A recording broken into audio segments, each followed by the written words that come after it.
Hello students, I am Paras, your social science teacher. आज हम पढ़ेंगे क्लास 9th की सोशल साइंस का फर्स्ट पार्ट का चैप्टर नंबर 2। इसमें 3 पार्ट्स हैं। हम अभी फर्स्ट पार्ट कर रहे हैं, तो फर्स्ट पार्ट का ये है हमारा सेकंड चैप्टर, यूरोप में समाजवाद और रूसी क्रांति। इससे पहले का चैप्टर मैंने अच्छी तरह से पढ़ा दिया है।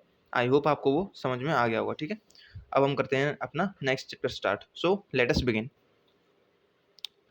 पिछले अध्याय में, अध्याय मतलब चैप्टर, ओके, जो डिफिकल्ट वर्ड्स होंगे उनकी मीनिंग मैं आपको साथ के साथ समझाते चलूँगा। पिछले अध्याय में आपने फ्रांसीसी क्रांति के बाद यूरोप में फैलते जा रहे स्वतंत्रता और समानता के शक्तिशाली विचारों के बारे में पढ़ा। तो स्वतंत्रता और समानता के शक्तिशाली विचारों के बारे में पढ़ा। फ्रांसीसी क्रांति ने सामाजिक संरचना के क्षेत्र में आमूल परिवर्तन की संभावनाओं का सूत्रपात कर दिया था।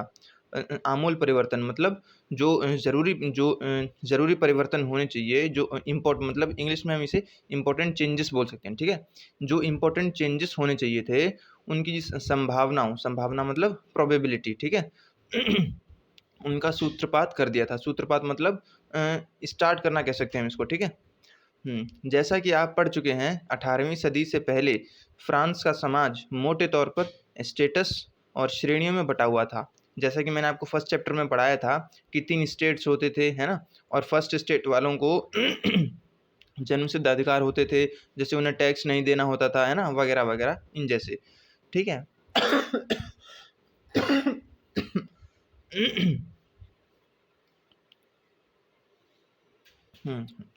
समाज की आर्थिक और सामाजिक सत्ता पर कुलीन वर्ग और चर्च का नियंत्रण था।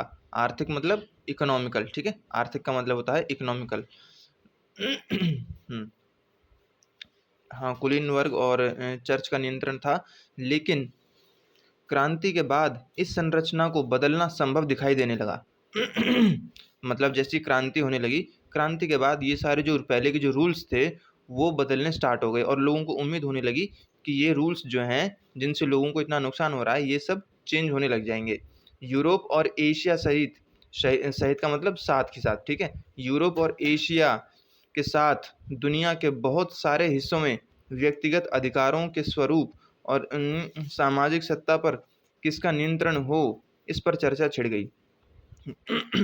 व्यक्तिगत अधिकार मतलब पर्सनल अथॉरिटीज, ठीक है। भारत में भी अच्छा ये तो हो गया। हाँ, भारत में भी राजा राम मोहन राय और डेरोजियो ने फ्रांसीसी क्रांति के महत्व का उल्लेख किया, ठीक है, मतलब उल्लेख का मतलब है उसके बारे में लिखा या कहा या समझाया, कुछ भी कह सकते हैं। ठीक है, और भी बहुत सारे लोग क्रांति पश्चात का मतलब बाद में, और भी बहुत सारे लोग क्रांति के बाद यूरोप की स्थितियों के बारे में चल रही बहस में कूद पड़े। आगे चलकर उपनिवेशों में घटी घटनाओं ने भी इन विचारों को एक नया रूप प्रदान करने में योगदान दिया। उपनिवेशक यानी मतलब बिजनेस इन्वेस्टमेंट्स जो होती हैं, ठीक है। मगर यूरोप में भी अभी लोग आमूल समाज परिवर्तन के पक्ष में नहीं थे।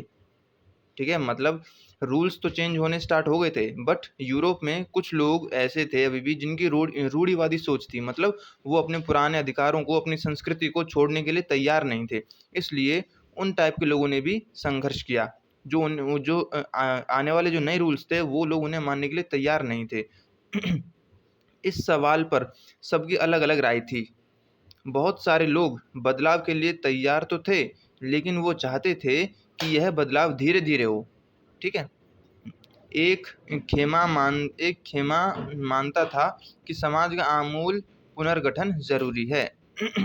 कुछ रूढ़िवादी मतलब कंजर्वेटिव्स, ठीक है, इसका इंग्लिश में मीनिंग भी लिखा हुआ है। कुछ रूढ़िवादी थे तो कुछ उदारवादी या आमूल परिवर्तनवादी मतलब रेडिकल, ठीक है, समाधानों के पक्ष में थे। अच्छा, इसका मतलब है कुछ लोगों का यह मानना था कि परिवर्तन तो होना चाहिए, बट परिवर्तन धीरे धीरे होना चाहिए, और कुछ लोगों का यह मानना था कि परिवर्तन हो, लेकिन जो पुराने कुछ अधिकार हैं वो ज़रूर साथ में रहने चाहिए, पुराने अधिकार पूरी तरह से ख़त्म नहीं होने चाहिए। ठीक है। और कुछ लोगों का ये मानना था, जो तीसरे थे, जैसे ये रेडिकल परिवर्तनवादी, मतलब इनका यह मानना था कि समाज को पूरी तरह से बदल दिया जाए। जो समाज आगे बढ़ रहा है, आने वाले समय के साथ साथ समाज को पूरी तरह से बदलना ही चाहिए। उस समय के संदर्भ में इन शब्दों का क्या मतलब था? राजनीति की इन धाराओं में क्या फ़र्क थे और कौन-कौन सी बातें थीं जो समान थीं? यहाँ हमें ध्यान रखना चाहिए कि इन शब्दों का अर्थ हर काल और परिवेश में एक ही नहीं होता। काल मतलब टाइम और परिवेश मतलब कंडीशंस, ठीक है? इस अध्याय में हम 19वीं शताब्दी मतलब 1900, ठीक है? 19वीं शताब्दी की कुछ महत्वपूर्ण राजनीतिक परंपराओं का अध्ययन करेंगे। अध्ययन मतलब हम पढ़ेंगे उनके बारे में और देखेंगे कि उन्होंने परिवर्तन के संदर्भ में क्या असर डाला। इसके बाद हम एक ऐसी ऐतिहासिक घटना पर अपना ध्यान केंद्रित करेंगे जिसमें समाज के रेडिकल पुनर्गठन का एक गंभीर प्रयास किया गया। रूस में हुई क्रांति के फलस्वरूप मतलब रूस में हुई क्रांति, यानी रूस में जो क्रांति हुई थी उसका रिजल्ट, ठीक है? हाँ, तो रूस में हुई क्रांति के फलस्वरूप समाजवाद 20वीं सदी का स्वरूप तय करने वाले सबसे महत्वपूर्ण और शक्तिशाली विचारों की श्रृंखला का हिस्सा बन गया था। उदारवादी, रेडिकल और रूढ़िवादी, इन तीनों में क्या फ़र्क था?